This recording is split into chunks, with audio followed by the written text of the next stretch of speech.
Hazrati inson romandan parcha. Ular bolalar uyiga yaqinlashib qolishganda, dadasining qo'lidan ushlab borayotgan Vitya taqqa to'xtadi. Qo'lini tortib oldi. Mahkamaga hayron bo'lib unga qaradi. Qovoqlari osilgan, torsayib turardi. Hozirgina javorib kelayotgan bolaga o'xshamasdi afsoya. Ha, nega to'xtading? O'zingiz, dedi-yu yig'lab yubordi. Gapir, eti-beting og'riyaptimi?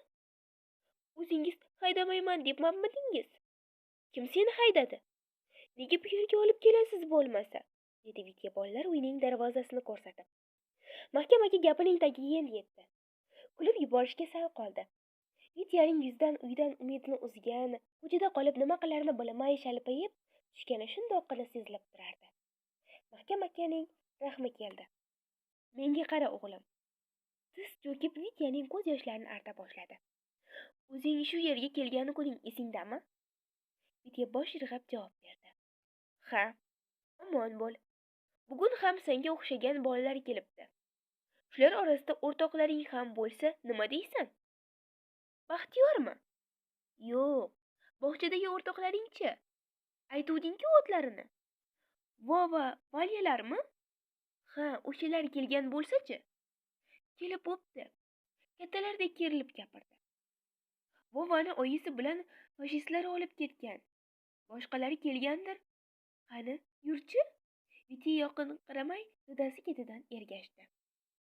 Havo ochiq, quyoshning iliq taftidan tungi yomg'irdan so'ng hovli yuzi selgib, yengil hovur ko'tarilib turardi. Yaqindagina keltirilgan bolalar hali xonalarga joylashmagan, katta oshxona binosi yonida to'da bo'lib turishardi. Aftidan har bir bola o'z vagondagilar to'dasida edi. Ularning shovqin suroni bir-birini yig'latgan, qichqirib chaqirishgan ovozlari hovlini boshiga ko'tarib, quloqni qomatga keltirardi.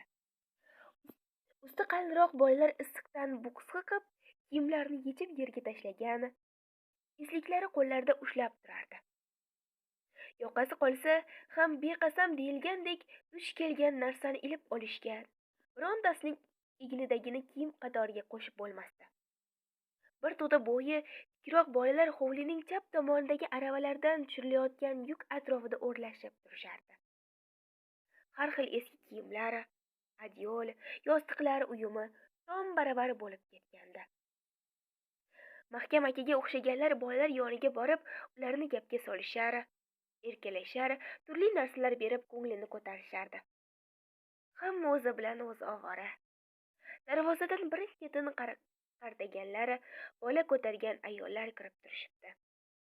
Mahkamaga Vityaning rayiga qarab, anchagacha uning yonidan jilmay turdi. O'ziga qo'yib berdi. Qani, nima qilarkan, boshdan o'tganlarni eslarmikan? O'rtoqlaring, tanishlaring ko'rinmaydimi, o'g'lim? Yo'q, debdi qovog'ini solib yerdayib turgan Vitya. Borib so'rab ko'raymi? Dedi ketidan. Mayli, bora qol. Vitya dadasining qo'lini qo'yib, unga cho'chibroq bir qarab oldi-da, bolalar tomon yurib ketdi. Yurganda ham shoshmay, salmoq bilan odimlab sanab tashlardi. Mahkamaga orqasidan tikilib qoldi. Qani, nima qilarkan? Assalomu alaykum, dedi yoshgina xushbichim kiyingan juvon. Mahkamaning yoniga kelib, keling amaki, xizmat. Mahkamaga juvonga o'girildi. Alik oldi. O'tgan safar bu ayolni ko'rmagandi, tanimadi. Biz ham birontasini bag'rimizga olsakmikin deb keluvdik, dedi mahkamaga. Juda yaxshi o'ylabsiz, ota. Kinoyimlar ham shu yerdamilar? Ish chiqib qoldi. O'zim kelaverdim. O'g'il bolami yo qizcha olmoqchimisiz? Baribir. Yoshroq bo'lsinmi yo eslikrog'imi? Baribir, qizim. Qaysi millat bolasi bo'lgani ma'qul? Mahkamaning a'zoyi badani titrab ketdi. Rangi oqardi. Juvon buni payqadimi yo'qmi, qo'lidagi daftarga allanimalarni yozishdan to'xtamadi. Qizim, dedi zo'rg'a o'zini bosib mahkamaga. Men mol bozoriga kelganim yo'q. Tushundingizmi? Axir otaxon, axir yo'q. Indamasam, oriqmi, semizmi, kemshikmi, puchukmi, qorami, sariqmi deb so'rayotganga o'xshaysiz. Voy otaxon, millatini so'rasam, siz hamma millat bolasi bir. Hammasi Xudo yaratgan. Hammasi odam bolasi. Tushundingizmi? Kechirasiz. Juvon mahkam akaning vajohatidan qo'rqib ketganidan qo'lidagi daftar qaltirardi. Odam bolasini oq-qoraga ajratmang. Dunyoda bitta shunaqa ablah chiqib ne kunlarni sovotdi odamlar boshiga. Hali jazosini tortadi. Bularning ko'z yoshlarini ko'r qiladi. Juvonning gapirishga holi qolmagandi. Shu topda mahkam aka bolalar to'dasidagi turgan o'g'liga ko'zi tushdi. Juvonga ham qaramay o'sha tomonga ketdi. Juvon ag'rayganicha qarab qoldi. Mahkam aka to'daga yaqinlashgan ham ediki, birdan bolalar Vityani o'rab do'pposlay ketdi. Vityaning ovozi chiqmasdi. Mahkam aka burgutday o'zini to'daga urdi. Vityani azot ko'tarib oldi. G'uj bo'lib turgan to'da yoyildi. Bir qiz yerda tuproqqa qorilib bosilib yotgan do'ppini olib mahkam akaga uzatdi. Vitya yuzlarini berkitib hansirab liqillab yig'lardi. Chopib kelgan tarbiyachilar nima bo'lganini surishtirib boshlashdi. Bolalar chekka-chekkadan cho'g'irlashib ketishdi. O'zidagi dadam bor deb maqtanadi, dedi nariroqda turgan bo'ydiroq bola. Dadasi bo'lganidan keyin maqtanadi-da, dedi 4 yoshlar chamasidagi sap-sariq sochlari to'zg'igan qizcha. Dadam bo'lsa, meniyam gapirolmay yig'lab yubordi. Mahkam aka yalt etib qizga qaradi. Do'pping chiroyli ekan desam, tegma, harom qilasan deydi. Qalpog'ini g'ijimlab turgan to'ladan kelgan bola xo'mrayib gapirdi. Axir shunga urush kerakmidi? Dedi yotig'i bilan tarbiyachilardan biri. Nega fashist deydi? Nuqul kiyimlari ko'pligini maqtaydi. Kim fashist?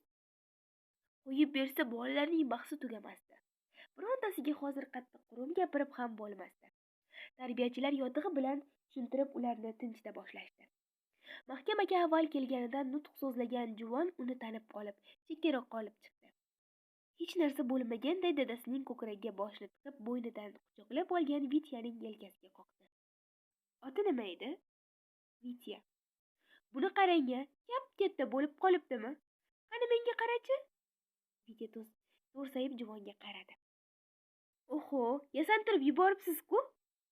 Ammam olib kelib berganlari bu. O'zimniki boshqa. Shunaqami? Qani, bo'ldi endi tush. Dadangni charchatib qo'yasan bunaqada. Bolani ko'tarib olib yerga qo'ydi va mahkam akaga yuzlandi. Qalay, uyingiz to'lib qoldimi? Xursandmisiz? Shular xursand bo'lsa, biz xursand-da, singlim. Hali ko'chada bularning kelayotganini ko'rib, uyda o'tira olmadim. To'g'ri kelaverdim. Ajab qilibsiz. Vityani bir o'ynatay debsiz-da, shunaqami? Vitya gapni eshitmadi. Dadasining etagiga yashiringancha ko'zini bolalardan olmay turardi. Tarbiyachini kimdir o'rtoq Nazarova deb chaqirib qoldi. Men shu yerdaman, deganicha qo'lini ko'ksiga qo'yib, mahkam akaga iltifot qildi-da, o'sha tomonga ketdi. Odamdan odamning farqi bor deyishgani shu-da. Boyagining muomalasi qayoqda-yu, buniki qayoqda? U boyatdan beri o'ziga tikilib turgan boyagi sariq sochli qizcha yoniga bordi. Tiz cho'kib, to'zg'igan sochlarini siladi. Oting nima qizim? Galiya, dedi kulib. Menga qiz bo'lasanmi? Galiya mahkam akaning orqasida qovog'ini solib turgan Vityaga cho'chibroq qarab oldi. O'g'lingiz, dedi-yu, gapira olmay qoldi. Bu o'g'lim, sen qizim bo'lasan-da, xo'pmi? Mayli, dedi boshini egib Galiya. Juda yaxshi, oppoq qiz, shirin qiz, deya bag'riga olib erkaladi mahkam aka. Qani, akang bilan tanishinglar-chi? Galiya kattalardek Vityaga otini takrorlab qo'lini uzatdi. Vitya yoqinqiramay ko'rishdi. Galiya degan ovoz eshitildi. Shu payt nariroqda va chaqirgan bola ovozi boricha qichqirib chopib ularning oldiga keldi. Galiya, nima sen ketyapsanmi? So'radi nafasi og'ziga tiqilib. Ha, dedi xursand bo'lib Galiya va mahkam akani ko'rsatdi. Sen-chi, Abram? Bilmayman, dedi Abram o'ksinib. Endi ko'rishmaymizmi, Galiya? Galiya bir mahkam akaga, bir Vityaga, bir Abramga qaradi. Indamay turardi. Nega ko'rishmaysizlar? Dedi mahkam aka qop-qora sochlari o'sgan charosdek ko'zlari yonib turgan kichkina, oppoq kulcha yuzli Abramga qarab. Biznikiga borib tursang, ko'rishaverasan-da. Abram indamay boshini ikkinchi orqasiga burilib keta boshladi. Mahkam aka bir xil bo'lib ketdi. Abram 4-5 qadam yurib to'xtadi. Orqasiga o'girildi. Imlab Galiyani chaqirdi.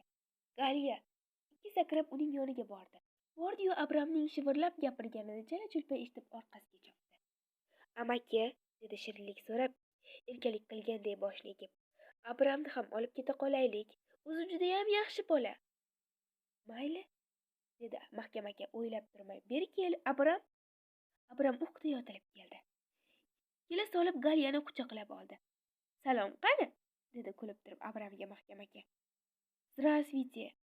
Barakalla. Amaki kiyimining baridan ushlab erkaladi Galya. Dada desam maylimi? Mayli qizim, mayli. Keyinchi ko'zlarini javdiratdi Abram. Sanam, voy mazi. Viti o'sha tumshayganicha hech yorishmadi.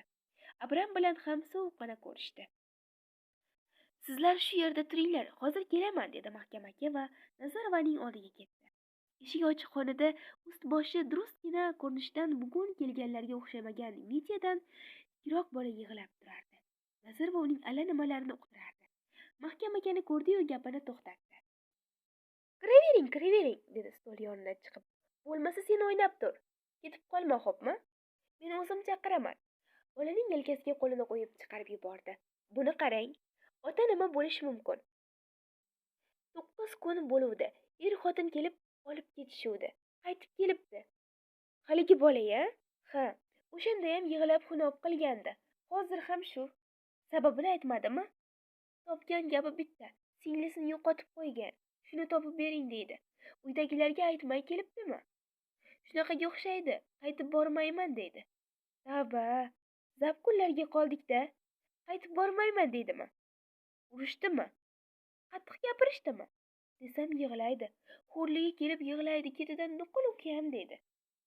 Endi jigar bilmay netmay birovning xonadoni to'g'risidagi gapirib bo'lmaydi. Kim qiladi, qanaqa odamlar? Tag'in surishtirib ko'ring. Mana xayrlashgani kiruvdim. Ana bizning jujuqlar.